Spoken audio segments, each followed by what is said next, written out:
So once this deal was struck, we know who it was struck by. Franklin Delano Roosevelt. He struck the deal. As a matter of fact, it was called the New Deal. And by June 5th, 1933, this New Deal was in order, in which that we went over last class, paper for paper. All right, paper for paper. So negotiable instruments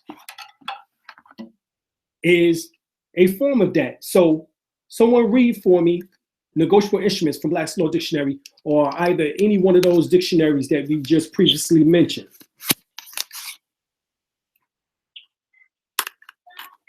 There's someone to mute you. Oh, you should.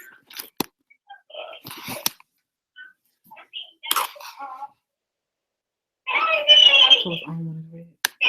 Yeah. Somebody need to mute their phone. We love you, baby, but you need to mute your phone. All right. Somebody got the info in the law dictionary. Read negotiable instruments for me. This is Asta. All right. Peace. Negotiable instrument. To be negotiable within the meaning of UCC Article 3, an instrument must meet the requirements set out in Section 3/104. 1, it must be a writing signed by the maker or drawer. It must contain 2, unconditional, 3, promise. Example would be a note. All right. Or order. All right. Example, check. All right. So order, note, or check. All right. So a promissory note is a negotiable instrument. All right. We know that your birth certificate is a bond. So that is a certificate. So that is also a negotiable instrument that can be utilized, is your birth certificate, being that is a certificate. Matter of fact, like we showed last week on the lower left-hand corner, it would state Midwest Banknote Company or some type of banknote company. And being that the bank, it is attached to a bank, which we know based on the back of the Social Security card, you have the numeral,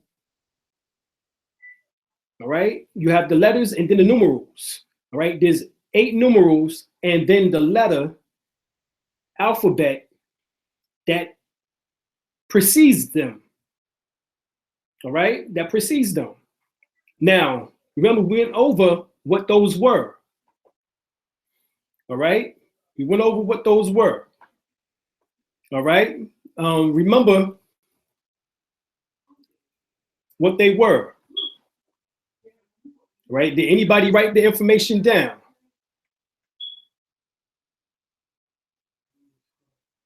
Anybody write it down? All right, what we was talking about was that the Federal Reserve Bank is tied back through 12 alphabets. A is Boston, B is New York, C is Philadelphia, D is Cleveland, E is Richmond, F is Atlanta, G is Chicago, H is St. Louis, I is Minneapolis, J is Kansas City, K is Dallas, and L is San Francisco. These are the 12 Federal Reserve. And the main Federal Reserve is San Juan, Puerto Rico. All right? Somebody pull out a dollar bill and read to me the 2 names and positions that's on the dollar bill. There's one on the left and one on the right. Somebody pull it out for me right quick.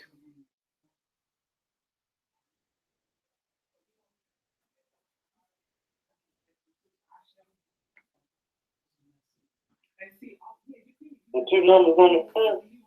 There's 2 names on the front and positions. Read for me the names and the positions that you see on it. In particular, the positions. What you see? I see 2 names at the bottom. Yeah, that's what I mean. Right. What you see? The treasurer of the treasurer. Right, the treasurer of what?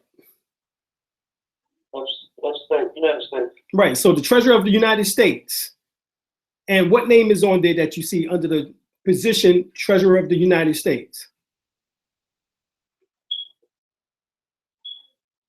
Well,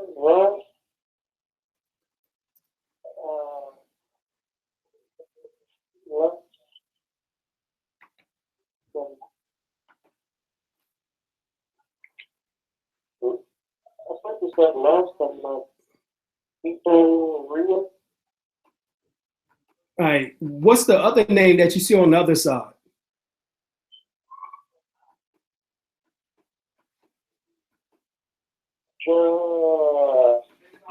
The position first. What's the position that you see?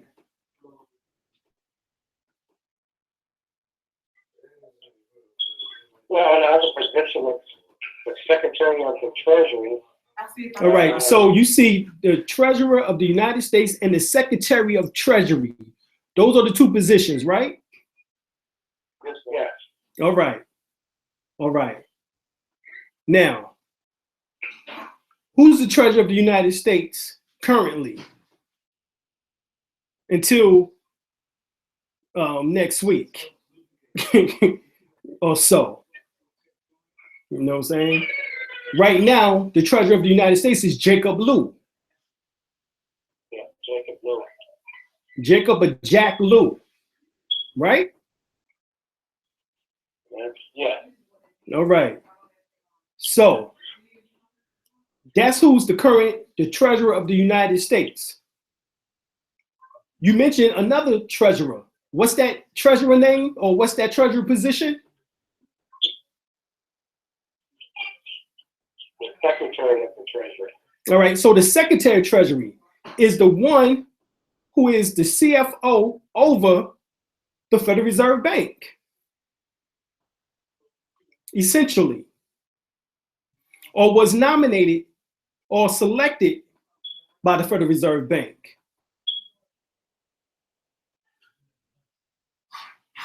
All right. So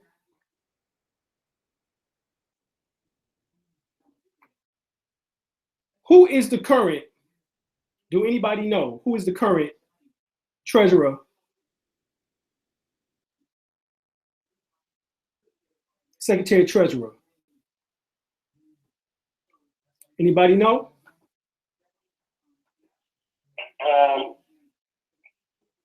It is I can't recall the name, but it is a female holding a position now.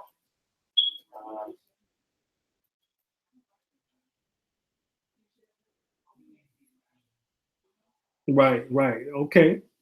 So it's some sister, right? Or some lady, as we would say. Is that Loretta Lynch? No. No, she's with this Justice Department, Loretta Lynch. Right. She's the head of the Department of Justice, hence over the FBI, essentially.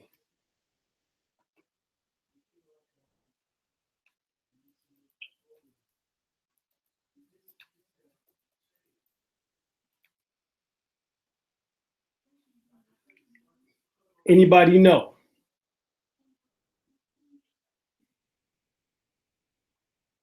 Well, they would tell you that the Secretary of Treasury is Jacob Lew, but Jacob Lew is the United States Secretary of Treasury. But then you have a treasurer for the United States, right? Or for the debt. And that is from out of San Juan, Puerto Rico. All right, out of San Juan, Puerto Rico. That headquarters is located at. Anybody can tell me the reason why it's in San Juan, Puerto Rico?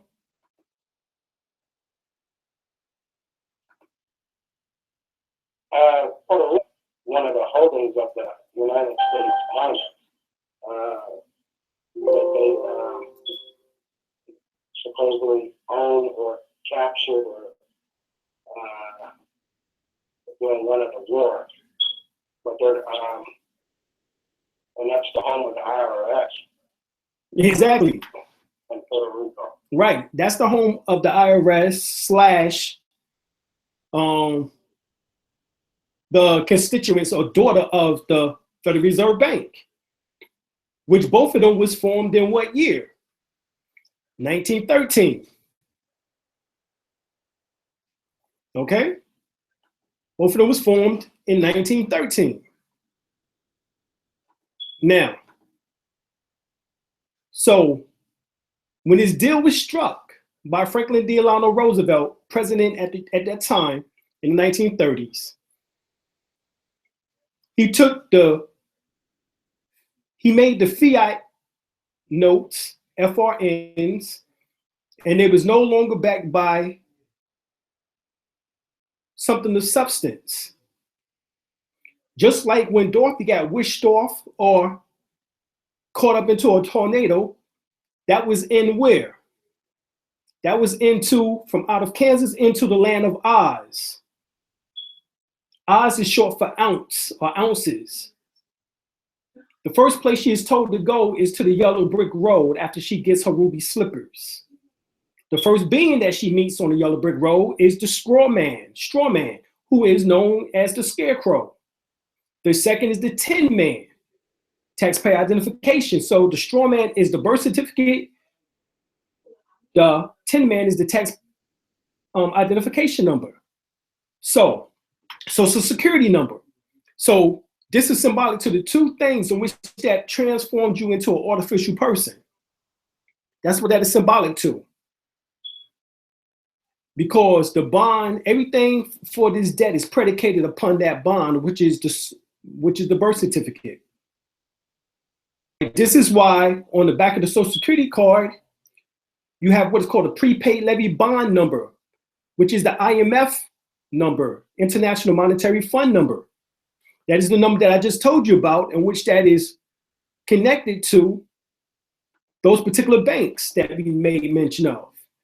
A is Boston, D is New York, C is Philadelphia, D is Cleveland, E is Richmond, Virginia, F is Atlanta, G is Chicago, H is St. Louis, I is Minneapolis, J is Kansas City, K is Dallas, and L is San Francisco. They have routing numbers attached to them, or Federal Reserve routing numbers that is attached to them. And being that it's called a prepaid levy bond number, that means that you are able to do what? Because something is being prepaid, that means you're able to discharge or set off those particular debts, which gave you the ability to do so, which they did not tell you about when? In 1933, with the signing of the House Joint Resolution 192. Okay, turn this one. Okay. All right. I can't see the screen. Okay. All right. So somebody pull out this Social Security card and tell me what's on the back. And the number, after you get the numeral, I should say the alphabet and then the numerals, the alphabet is going to show you which bank you are attached to or linked to. All right. Somebody do that for me.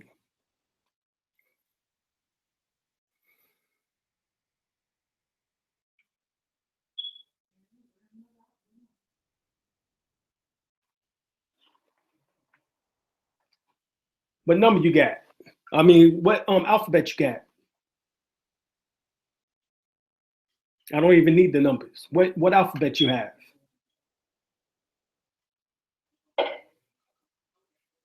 I have F, I guess that's the one connected to the one in Atlanta, Georgia. Exactly. That's Atlanta, Georgia. Right. That is Atlanta, Georgia.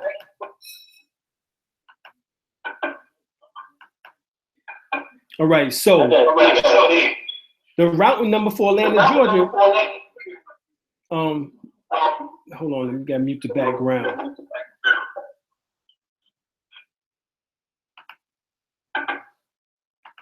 All participants are muted and they can unmute themselves. All right, so the Federal Reserve Bank of Atlanta, the route number is 0610-0014-6. So just like the route number that's on the bottom of your check, whenever you do banking, you have a route number on the bottom of the check. That is telling you,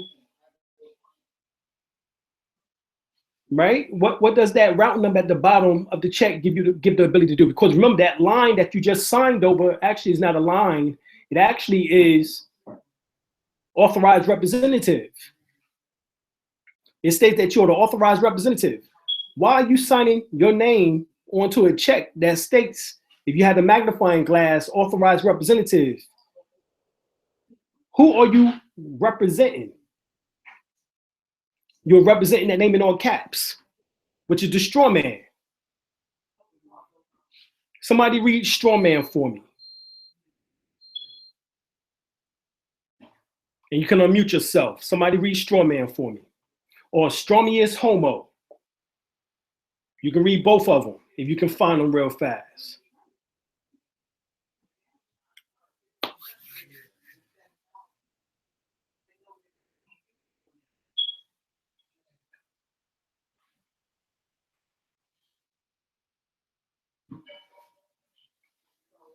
Somebody read it for me.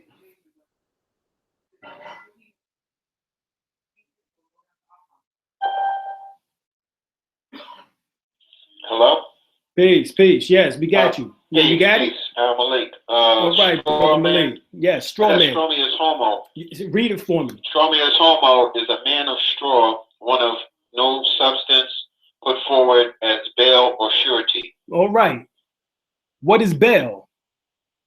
What happens when right? What is bail? Well, if someone goes to jail, in order to get out, you must have what?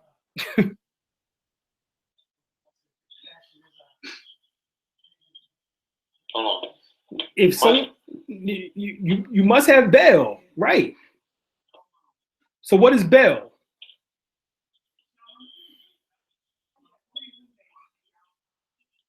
Bail is to procure the release of a person from legal custody by undertaking that he shall appear at the time and place designated and submit himself to the jurisdiction and judgment of the court. Exactly.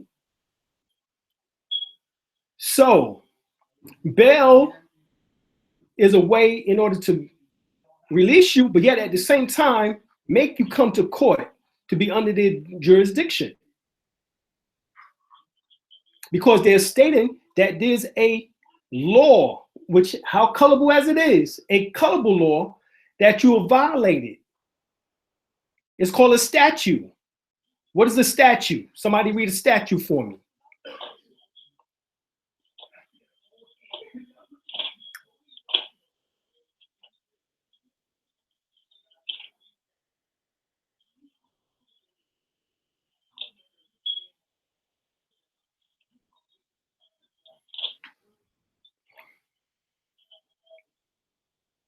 Well, statute, codes, rules, regulations, ordinances, those are all colorable laws. Go ahead. A statute, let me see. A statute is a bond. And that's what they're stating that you violated is a bond. Predicated on your birth certificate, which is a bond. That's what's going on. If you have it, you can read it. I got a bunch of them.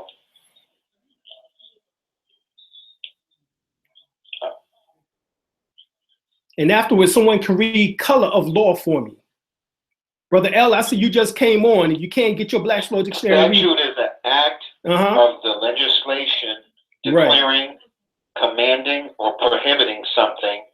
A particular law enacted and established by the will of the legislature, department of government, the written will of the legislature solemnly expressing, according to the forms necessary to constituted the law of the state. All right. So they are claiming that you violated the law of the state. Does the law of the state, all the laws of the state, constitutional all the time? No, they're not. And that's the issue. That's the problem. Because for a law to be non-voidable and non-null, null and void, that's usually what some statute, well, usually what statutes are. A lot of them, I should say, are null and void. Why? Because they do not correlate to the United States Constitution. All right? They do not correlate to the United States Constitution. That's the problem. All right? That's where color of law, which is statute, codes, rules, regulations, ordinances, all of these things correlate to. Color of law. Somebody read color of law for me. Remember, Dorothy was wished off from out of a black and white world into the land of color. Symbolic to Dorothy was taken without her control into a color world. All right? The public food system teaches how foolish the Native Americans were when they traded their land for 24 colored beads. Colored. Hence the reason why you was called Negro, black, and colored, because they put you under color of law. And who did that in 1930 specifically? During that time period, who transformed you from Negro into colored? Was W.B. Du Bois. Color of law? Yes, color of law. Right. Is the appearance or semblance without the substance of legal right. Hold up. What else did we just read that was without substance? What else did you read that was without substance? Go back to right. Go back to Stromius Homo. Read that again. And then go back to Color of Law and read that again. Read both of those right behind each other, and you're going to see something very interesting.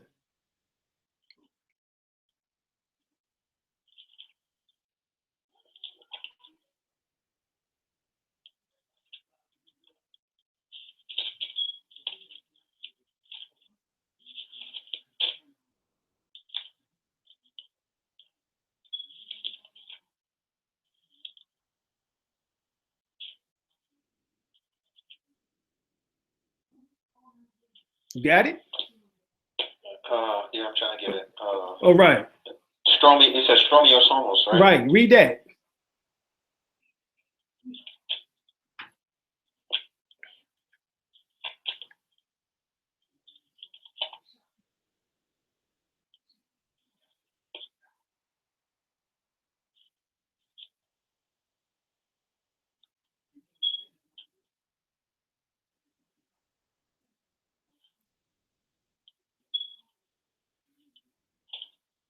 Brother L, you can jump in too if you got your Black's Law Dictionary to help out.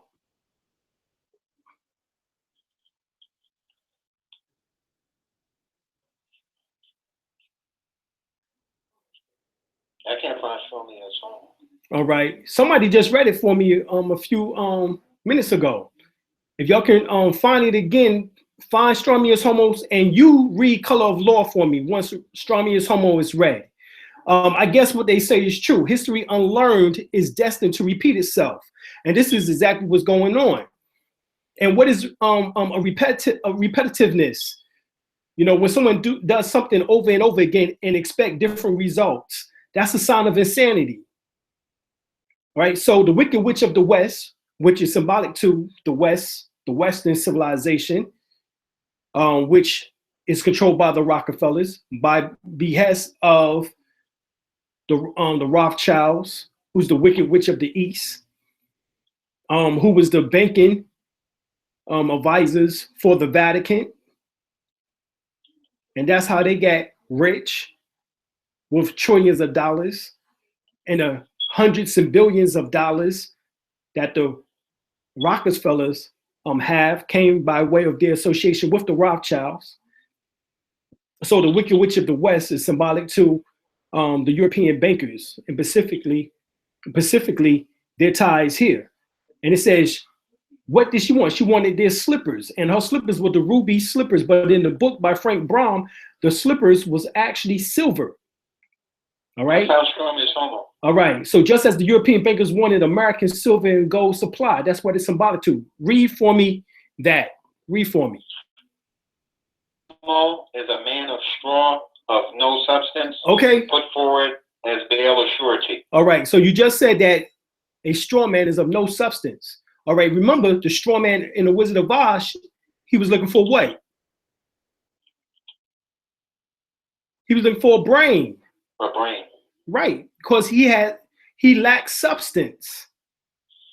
The brain the is color of law, the right. appearance and semblance without the substance of legal right.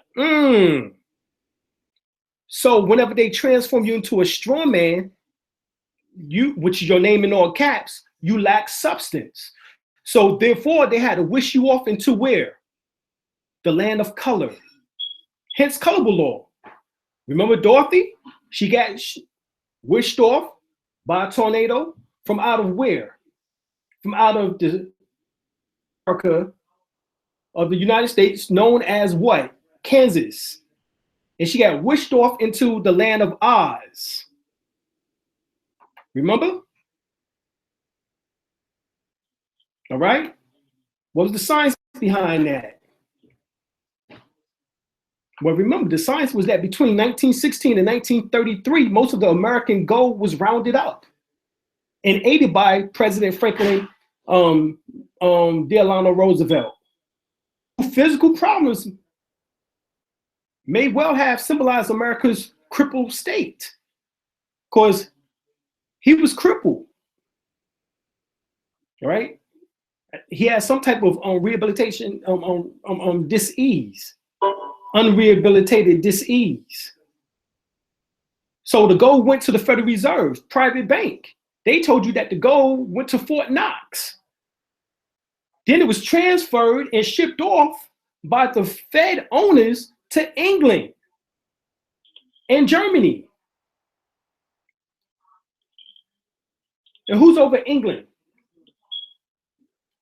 The money, the Queen of England, and that was put where? That was put in the Bank of London. And then the Bank of Germany, who was over that? That's the Rothschilds. So this was accomplished because of the fact that the Federal Reserve notes could be redeemed in gold. And there was carried, all right? They carried an interest penalty that could only be paid in gold. So the United States traded its gold for paper.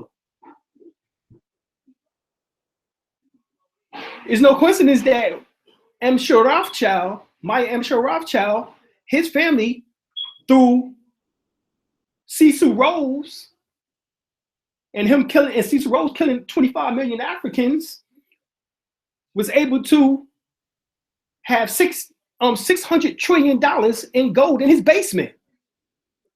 $600 trillion of gold in his basement. So the United States traded its gold for paper, while its previous currency, which are the United States notes, carried no such interest requirements. So when the United States bankruptcy was declared in 1933, there was the added caveat that all Americans, or United States citizens that is, were required to turn in all their gold coins, gold bullion, and gold certificates by May 1st. Why May 1st? Because that was May Day. What happens when a pilot is going down? What they say? May Day, May Day, May Day. What that mean?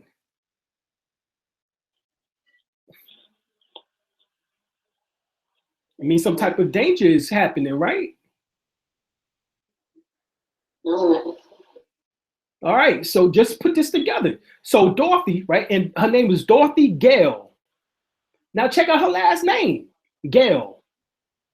Right, what is Gale? Gale is the impact of water as well as wind, which is considered potentially more powerful than a tornado.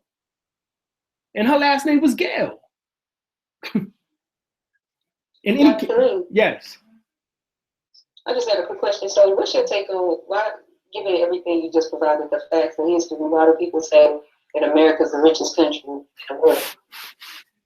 It's the most powerful country in the world because they have military bases set up in over 200 countries.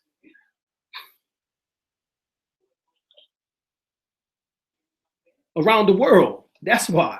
Okay. It got nothing to do with riches. It got to do with intimidation, working under color of law. Gotcha. Because this government is de facto. Somebody read de facto and then somebody read de jure for me. De facto, D-E, then F-A-C-T-O, and then de jure. D-E-J-U-R-E, de jure. Somebody read de facto and then somebody read de jure for me. But anyway, as y'all find that, let me continue on. So Dorothy, her name is Gale, Dorothy Gale. All right. Now, in any case, when she and her friends emerged from the forest, y'all might remember that they were elated to see the Emerald City only in a short distance away. The Wicked Witch of the West desperately, who was desperate for the ruby slippers that Dorothy was wearing, knew that she had to make her move before Dorothy and the others got inside the walls of the Emerald City. What's symbolic to the Emerald City? The Emerald City was the Federal Reserve Bank, where they took who took the gold. Follow the trail of who took the gold. That's what that's symbolic to of the yellow brick road. That's what Frank Brown was telling you. But think about it. What was so special about Dorothy's slippers? Remember, I told you that originally in Frank Brown book, they was white. They was silver. In the movie, they was ruby. What is the science of that? Well, remember, Dorothy red ruby slippers was symbolic to the color of blood, as in symbolic to flesh and blood. It would symbolize a living, breathing woman, man, a non-corporation, a natural person. De facto is in fact, actually, indeed, in reality. Indeed, in reality. What that mean? Read that one more time. De facto is in fact. In fact. Actually. Actually. Indeed. Indeed. In reality. Right. So they have forced themselves upon the world reality by way of television, number one, which is the largest mind control agent. And the word government, as we went over the last class, the word government, gov, come from the Latin word governere, which means control, and then ment is short for mental, which means mind. So the word government itself means mind control. And the United States is the greatest mind control agency in the world.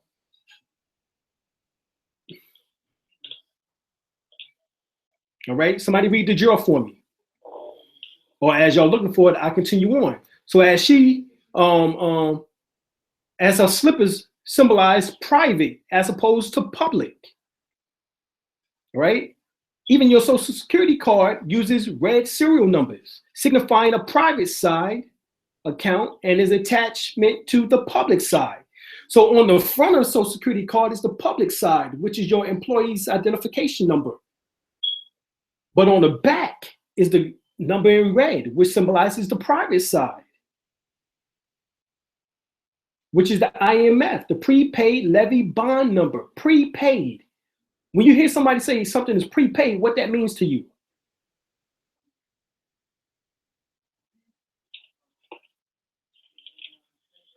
It's paid already. Bingo. Exactly, just that simple. So prepaid levy bond number means that it's prepaid. And if you know how to levy that number, you could discharge your debts.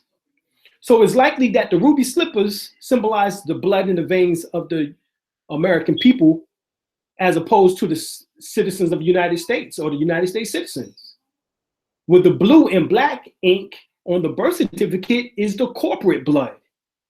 So the Wicked Witch wanted the life blood of the living human being. which was symbolic to Dorothy, and not just their straw men, which was symbolic to who? The Scarecrow, who was already an artificial person. Somebody found the jewel yet? And while y'all looking, find artificial person for me. But anyway, her tactic was to cover the countryside, right? This is what the Wicked Witch did of the West, was to cover the countryside with poppy flowers. And what is the poppy flower? That's the source of heroin, opium, morphine, symbolically drugging Dorothy into an altered state of consciousness or unconscious state. Put her ass to sleep. Y'all remember that? And that artificial persons are persons created and devised by human laws for the purposes of society and government as distinguished from natural persons. Exactly. Corporations are examples of artificial persons. All right, so it's distinguished from natural person. Artificial person is distinguished. In other words, the opposite of a natural person. Dorothy symbolized the natural person because she had on the red slippers, which symbolizes the lifeblood of the living human being, and not the straw man, which was the first entity she met on the yellow brick road, which symbolized the Scarecrow, who was the straw man who had no substance because he didn't have a brain. The second was the Tin Man, taxpayer identification, social security card. Why? Because this is all business, baby. Don't take it personal. Right? And so that's why he carried that axe, to do business, commerce. Why? Because he was looking for a heart. Once again, didn't have substance. So both of them symbolic to what? Artificial person that you just read about, i.e. corporations. What I wanted to turn you into was a corporation or a corpse. Because what is the root word of corporation? It's corpse. And what is a corpse? Somebody tell me. What's a corpse?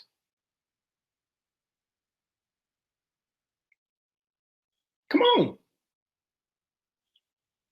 It's a dead person. Exactly. So a corpse is a dead person. So a corpse does not breathe, does not eat, does not what? Sex, does not defecate, urinate, etc., etc. It doesn't do anything. So they made you a corpse. Somebody read Civil Law Mortuus for me. Mortuus. They made you dead by capitalizing your name, which is improper grammar. Anybody in English with an English degree would tell you that that is improper. That's improper. That is not proper grammar. Your name in all caps. That is not the way that you was taught from nursery school, preschool, kindergarten, how to write your name. Civilis mortuus is civilly dead in the view of the law, right. The condition of one who has lost his civil rights and capacities and is accounted dead in law. Right. So you are dead in law. Ain't that something? You know, instead of being brother-in-law or son-in-law or daughter-in-law, you dead in law. Because real law is the jure law, not de facto law, which is colorable law, which we read about, which has no substance. Colorable law has no substance because it's based and predicated on the straw man or strawman's homo, which is an artificial corporation, a corpse. The place that you can go to in order to see your name in all caps is the graveyard. That's where you can go to see your name in all caps, is at a graveyard.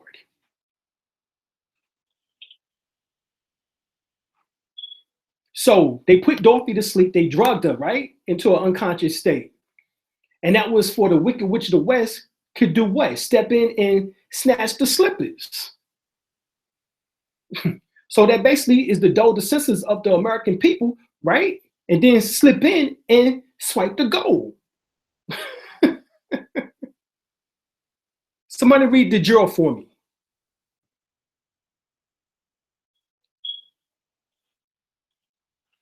When y'all looking for it, I just go on. So, somebody got it? Yeah. Okay, please read it. Of right, legitimate, lawful. Oh, right. Right. Just title. Since it is the contrary of de facto. Hold up, you got to say that again. Read that loud one more time. All right. Of right, legitimate, lawful. By right and just title. In this sense, it is the contrary of de facto. Right. So the opposite of de facto is de jure, as we just talked about. And de jure is what? Right. Lawful. As compared to de facto. All right. So the identity of the Wicked Witch of the West is pretty clear. Recall that her counterpart in the first part of the film was Almira Glitch, which supposedly owned half the country, or perhaps half the country, as it was known. So Miss Glitch had arrived at Dorothy's farm. This is in the beginning part with an order for the sheriff, which is symbolic to the executive order from President Roosevelt, which evolved into the House Joint Resolution 192, and demanded that Toto be handed over. Now, what is Toto symbolic to? It's symbolic to a sum or a total. That's what Toto is, symbolic to a total, a summation of what is due. In other words, the IRS. Just like they come in and bum rush a person who hasn't paid their taxes in 3 years or more. Send forth a letter of penalty, say they're going to levy or lien or levy you. Or either, if it's too much of a debt, they'll come bum rushing in with guns, blazing, and haul you off to jail. All right, this is symbolic to that order for the sheriff or either the IRS coming in and demanding the total be handed over. And total was symbolic to the dog. Right? Once again, a living creature, not artificial. And you can see that in the movie, he bit Miss Glitch, which was symbolic to the Wicked Witch of the West.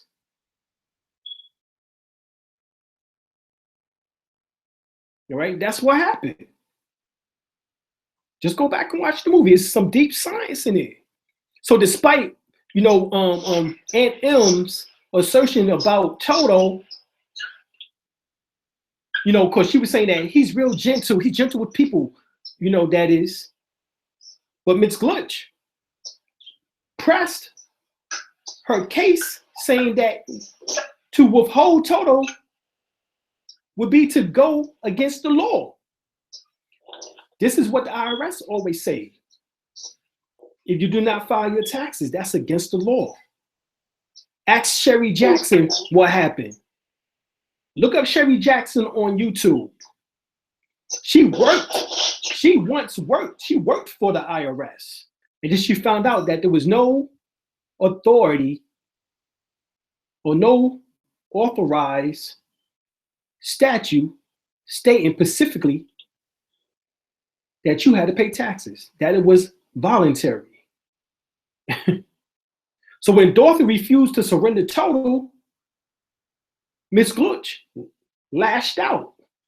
And if you don't hand me over that dog, I'll be bringing a suit that would take your whole farm. A suit. Once again, a lien or a levy. So 70% of the attorneys in the world resides where? In the West.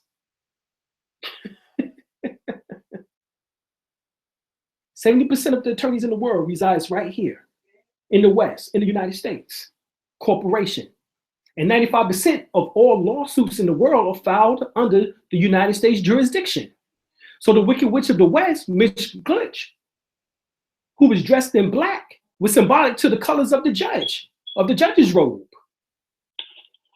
Thus, she represented the judges and the attorneys, essentially the so-called United States corporation legal system, colorable law, including the attorney-ran United States Congress.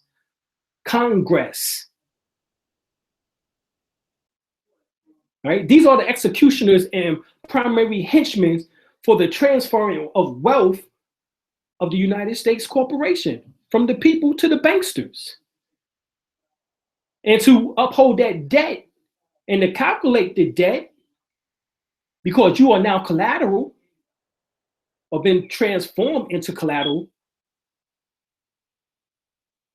the IRS keeps the collateral checks of the debt for the United States corporation. All right, so the bar has a curious history, the Bar Association, all right, because allegedly the bar is an acronym for British Accreditation Regency. It represents the body of attorneys, counselors, judges, esquires, lawyers. They're the members of the legal profession. And it's been alleged that the Black's Law Dictionary, for example, is copywritten British law, and that the so-called United States Bar Association, called the American Bar Association, is the branch, a subset of the Bar Council, the sole bar association in England and Wales. So that's why it's called the British Accreditation Regency, because the sole bar association is located in England, Wales. So as the copyright property, it's the copywritten property of the British company. All state codes in the United States are commercial.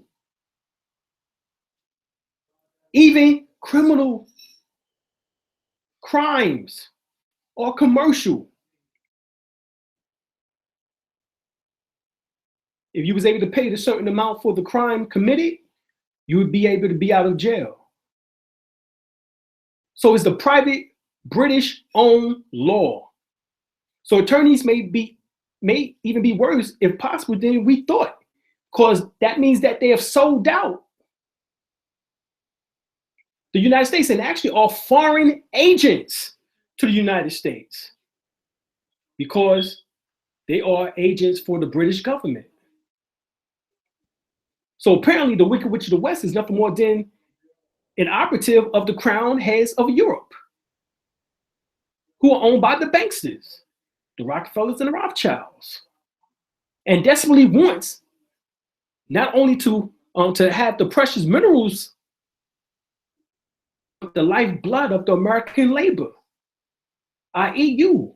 So her counterpart, of course, wanted to take toto. And the word toto, like we said, comes from in toto, which according to Black's Law Dictionary, the British rule book, means in whole, completely. In other words, she wanted everything.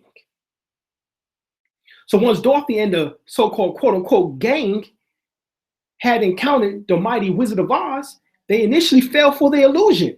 Remember, he had that big voice, "You can't come here.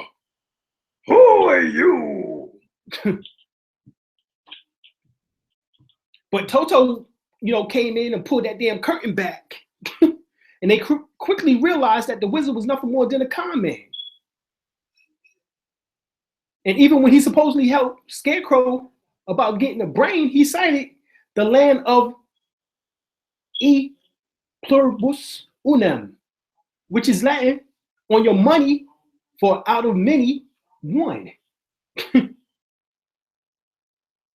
This phrase appears on the so-called United States dollar. Frank Brown was trying to tell you what was going on in the 1930s, right after the so-called crash, the financial economic crash. So it might be thought of as a converting the many into one, i.e. the establishment of the New World Order. So the wizard was also supposedly amenable to taking what? Dorothy back into his balloon, but ended up leaving her behind.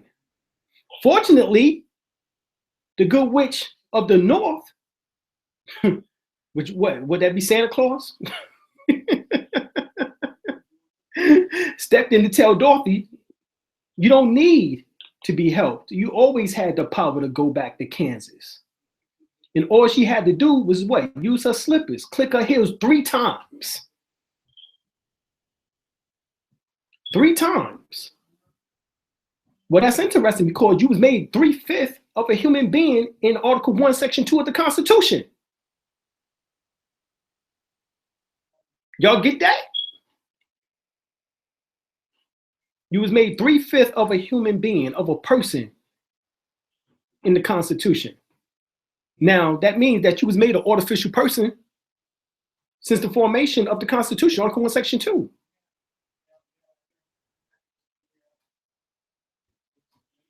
(1791). 1791. And then by 1868, they claimed that the 14th Amendment came in and did away with the passing of the 14th Amendment, did away with what? Allegedly, it did away with the Dred Scott case law. But that's not true because guess what? The 14th Amendment was never fully passed by Congress. 2/3 of Congress had to vote on the passing of the 14th Amendment, and it never did. It never was. So therefore, that means everything went back to what? The Dred Scott case law. This is why that is the most important case for you in the United States Corporation of America. And notice, the United States is of America. America is not of the United States. There's 2 different things. One have a superior position. America has a superior position. If you had the Webster Universal Law Universal Dictionary, it would tell you that American are who? Aboriginal, copper-colored natives who was here prior to the invasion of their territory by the Europeans. That is basically that particular paragraph or definition that you will find in Webster Universal Dictionary, 1937. So who are the Aboriginal copper-colored natives? Or copper-colored people? So you had the 14th Amendment supposedly was passed, but it wasn't. So that's the same thing. You did not need to be helped. You always had the power to go back to Kansas, to go back to where? America. You always had the power to go back to America, but not the United States Corporation, where you was transformed into a straw man, a corporation, a corpse, an artificial entity, artificial person, civilis mortuus. That's the problem. So all you had to do was use your slippers and click them 3 times. What is that 3 times symbolic to? Declaring your nationality, declaring your divine creed, declaring your birthright. That is symbolic because the contention is that everybody has the right and power to reclaim their nationality. That is in the Universal Declaration of Human Rights, Article 5, where it says that everyone has the right to a nationality. 6 say that children have the right to a nationality. Then in 6 of the United Nations Declaration on the Rights of Indigenous People, 6, it states that indigenous people have the right to a nationality.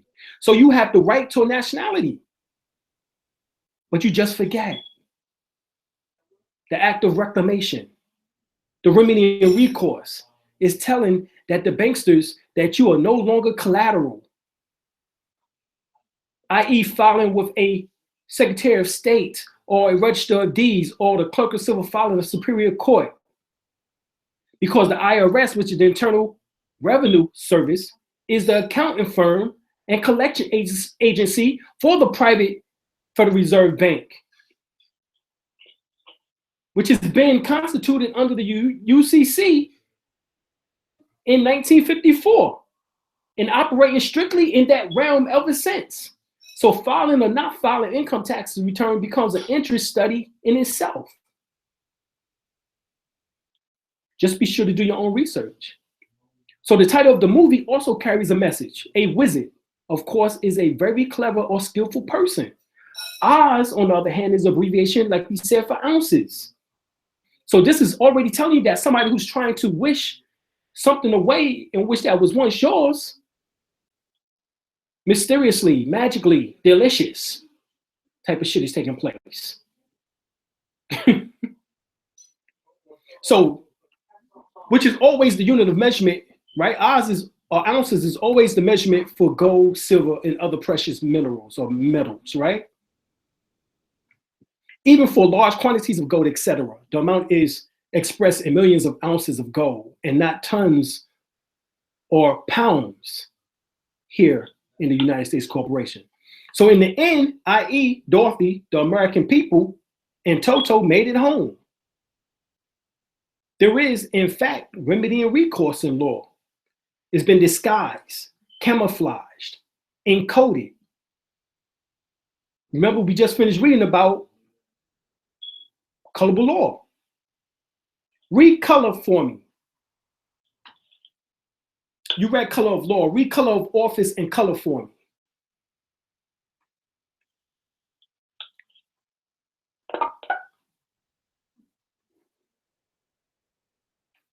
Color is an appearance, semblance, or simulacrum as distinguished from that which is real, a prima facie or apparent right, hence a deceptive appearance, a plausible assumed exterior concealing a lack of reality, a disguise or pretext. Right. So it's a disguise, it's a pretext. It appears to be real, but isn't. Just like Dorothy when she was in the Oz, the land of Oz. It appeared to be real, but guess what? It wasn't. And she always had the ability to get her ass back home just by simply clicking her heels 3 times. You do too. Because what do you think states call their statutory laws? Codes, and not laws. It's a matter of learning the law, all of it. It's the necessity or necessary condition for becoming sovereign once again. Unless, of course, you prefer to continue to be conned by the banksters. So The Wizard of Oz is really a delightful movie. The fact that it symbolizes one of the worst episodes in the world history, and 8 is no different, as it was even worse than the 1930s. And it's the world history of denial of freedom and justice.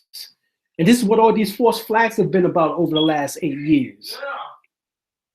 And should not be construed to imply that the movie or story are not entertaining. You can laugh and cry. But in fact, that once the symbolic nature is seen and understood, it is a simple step to smile and take the next step to go beyond it and go forth as if you knew where you was going. It's all part of the so-called fool's journey and the strange path that we each choose to fulfill our diverse and unique destinies. We always had that choice. It's called free will. It's called free will. Okay, so we have to understand that. And this is the science behind, and this is the last class I'm gonna be getting into that. But notice that 70% of the poppy plants, I want to say this because being that we talking about the poppy plants and it's the source of heroin, opium, and morphine, and she was symbolically drugged, drugged them into unconsciousness. And remember, the artificial persons, the poppy plant didn't affect them one bit at all. The Scarecrow and the Tin Man was running around like their heads were chopped off, didn't know what to do because Dorothy and Toto and the lion fell asleep because they was the only living beings. Those two was artificial. Once again, the birth certificate and the social security card, artificial, because they represents a court. Civilis more too, someone who's dead in the eyes of the law. All right, so right here, the poppy plants. Now, there's no if you do some research, you find that United States went into Afghanistan because the farmers stopped producing the poppy flowers or poppy plants, which was 70% of the heroin usage in the United States. That's how they made most of their money. It was over $1 trillion investment through what is known as the triangle, the Golden Triangle, in which that you have China, which is primarily Hong Kong,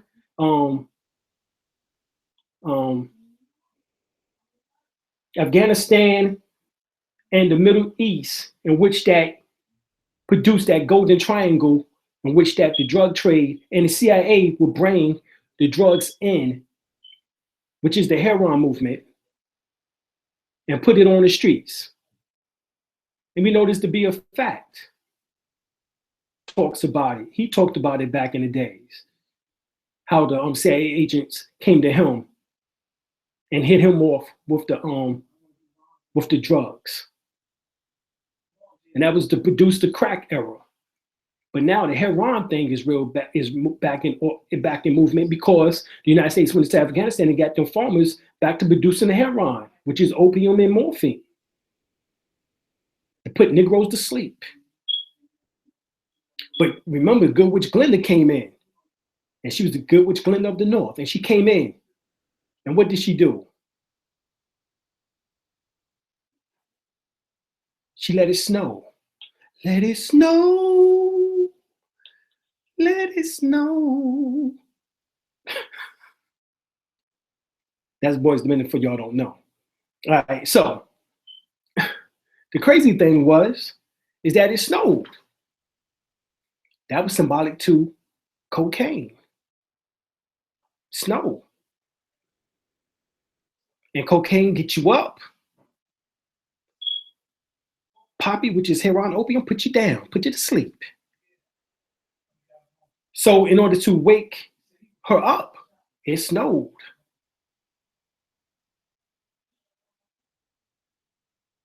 So they was talking about the two major drug trades that the United States Corporation funds. That was even in the movie in 1939.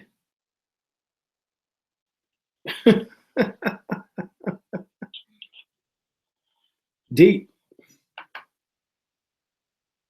So the poppy drugs worked on Dorothy, the lion, and Toto, the flesh and blood, like we said, but had no effect on the Scarecrow and the Tin Man, the artificial. So the two of them cried out for help.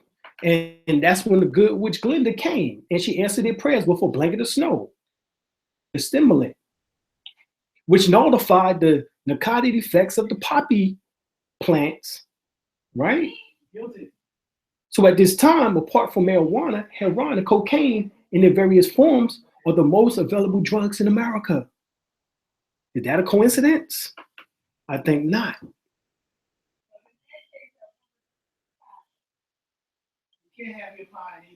All right. So I'm gonna end that for the next discussion. Any questions or anything that we've gone over so far?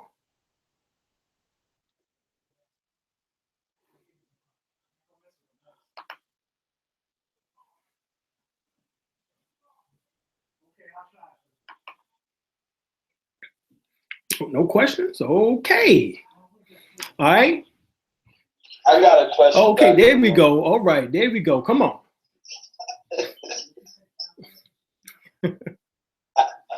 How you stop when people coming bum rush and knock it down your door? I don't know. I wish more would knock it down. Right now, we still got small crews rolling.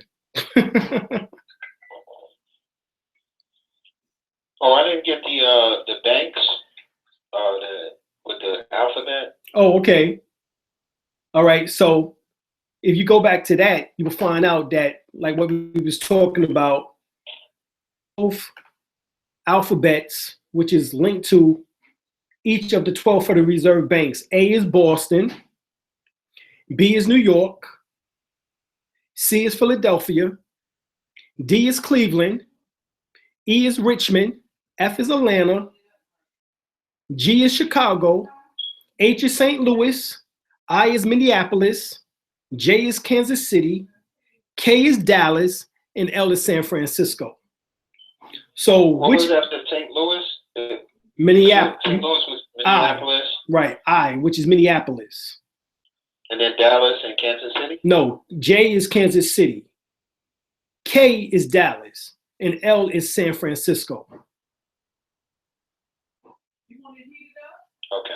So these are the 12 Federal Reserve banks, which is attached to the back of your Social Security card, which is your prepaid levy bond number, known also as the IMF, which is the International Monetary Fund number. In order to discharge your debt, if you have the routing number to these 12 Federal Reserve Bank, or whichever bank in which that is attached to the alphabet, which is in front of the 8 numerals on the back of your Social Security card. Once again, it is your prepaid levy bond number. So it also has a Federal Reserve routing number that is attached to these Federal Reserve banks. And did you give out the routing numbers? No, I didn't give out the routing numbers. Okay. But I can give out the routing numbers. Okay. That's why I was asking you, what's the back of the Social Security card? All right, but anyway, A is 0110-0001-5. So 0110-0001-5. Okay. All right. B is New York. That's 0210-0120-8. That's New York. All right. C is Philadelphia, and that routing number is 0310-0004-0. Okay. 0310-004-0. Okay. Right. All right. So D is Cleveland. All right. D is Cleveland.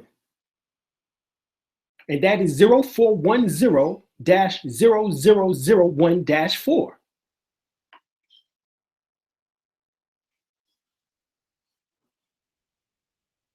And next is E, which is Richmond. All right. And the route number is 0510-0003-3.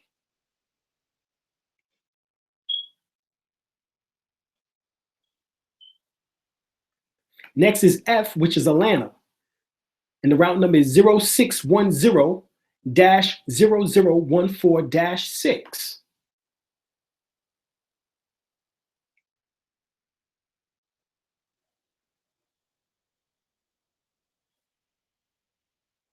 And next is G, which is Chicago. The route number is 0710-0030-1. Next is H, which is St. Louis, is 0810-0004-5.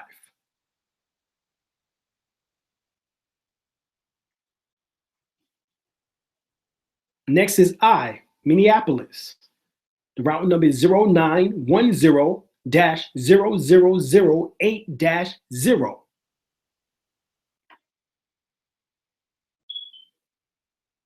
Next is J, which is Kansas City. Route number is 1010-0004-8.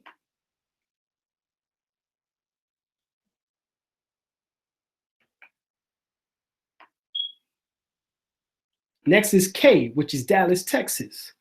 The route number is 1110-0003-8.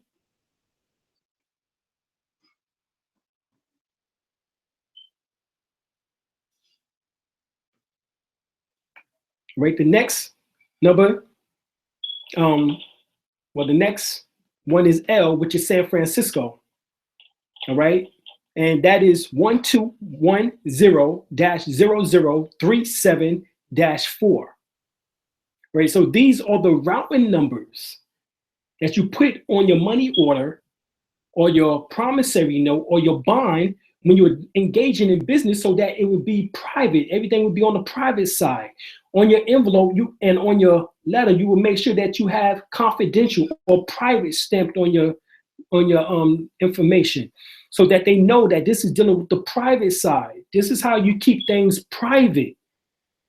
Under your signature, you also want to make sure that you get UCC 1-308 or UCC 1-103.6.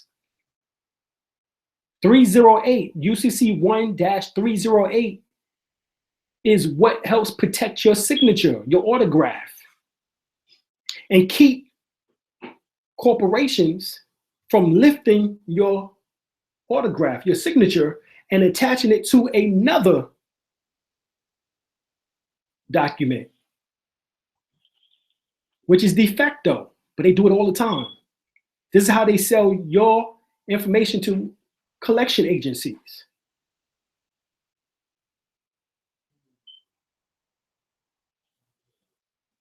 This is how they sell your information to collection agencies.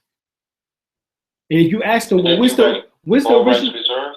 Yes, that's what it is. UCC 1-308 is all rights reserved, which means that you can breach the contract because if there's something in which that you don't like, or if there's a tiny wording or tiny paragraph in which that states something in which that you did not know or comprehend, you can breach that contract at any given time.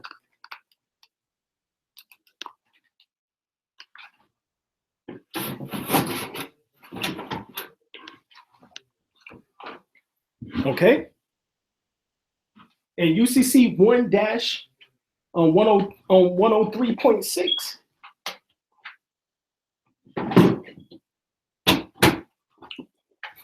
is also utilized. Prejudice, which means they can't discriminate without prejudice. That's what we use, without prejudice.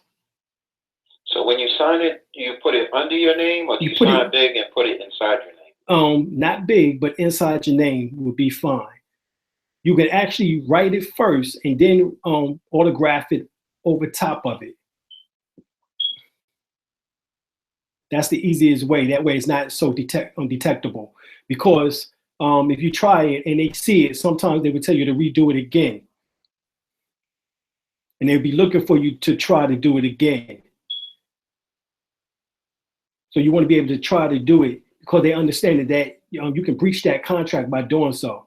And so it is their obligation, just as the Wizard of Oz is to try to trick you or fool you, just like the Wicked Witch of the West.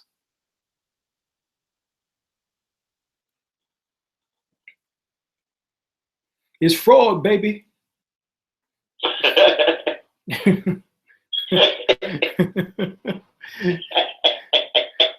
American way. American way, baby. It's fraud. You know what I'm saying? Or better yet, the United States corporation way. America ain't got nothing to do with that. We choose not to participate. What does Amaru mean? Amaru is the same as Americ. Americ is Amaru. One and the same. Amaru was also the name of an Inca king. He was called Amaru. Tupac was called Amaru. Tupac Amaru Shakur, which means shining serpent. So Amaru symbolizes the immortal lands of the serpent. America was called the immortal land of the serpents. And we was the Nagas, or the serpents. Because this land was originally ours, which is America. If you look in Black's Law Dictionary 4th edition deluxe, and you look up the word amorality, and then look up the word consul or consular or counselor, you will see that the word that in the definition of amorality, that it says that admiralty was established after the fall of the Western Empire. Well, hold up. I thought the Western Empire, we were still in the Western Empire. When did it fall? I know that the rosters always talking about chopping down Babylon. You know, the Nation of Islam talking about the fall of Babylon. Everybody talking about the fall of Babylon. It's supposed to be the West. But in the definition, it says that amorality was put into place after the consular courts with the fall of the Western Empire. Well, when did this Western Empire fall? Definition of consular, it says in there, consular, it says that happened in 1956, and in parentheses, it says in Morocco, showing that this is Morocco, that this is our Morocco. Is this the Ottoman Empire? Exactly. You got it.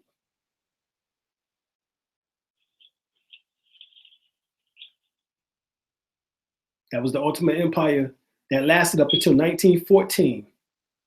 Right here. And by 1956, you had an individual by the name of President Dwight Eisenhower who abolished our court system known as the consular courts or consular courts. And so since 1956, we have not been able to have our court system where we was able to see justice. In other words, everybody else had a court system, such as the so-called Native Americans. They have their own court system and they have some type of quote unquote sovereignty, even though they overlooked most of the time by the FBI. If you want to know the truth of it, it's not real sovereignty. But it's funny how the Shriners, once you reach now, is a 3rd degree or Master Mason level, but just in those times, you had to be a 32nd to 33rd degree, in which that in Freemasonry, when you went through the Shriner house, you was told that the so-called black man was the father of civilization. However, your job was to make sure that that him as a Moor would never rise again. So us knowing that we were Moors, which was one of the last name utilized during the Ottoman Empire, we was not supposed to know that. He was not supposed to come back into knowledge of that. This is why Prophet Noble Ali stated that it would be 50 years before y'all realize what I've brought to you. And that's true. 1929, which is 1930, 50 years was 1980, and it wasn't until then that the Moors started making a little bit of noise once again. And then by 2000, because the prophecy was that the Moors were coming to their own by the year 2000, is when we started coming into this information, thanks to brothers like Brother Hakeem H.Y. Bey, thanks to Queen Valahara, thanks to Brother Tariq Bey, thanks to myself, thanks to several others, that was doing it in the 1990s, coming into the 2000s in order to help the Moors come into this information, into knowledge of self. And to use that name more. Yes. Is there any way to get Hakeem Bey's, like he has some lessons? He had a bunch of it's called the Moorish Paradigm. How do you get a hold of that? I can send you a copy. Just email me. Okay.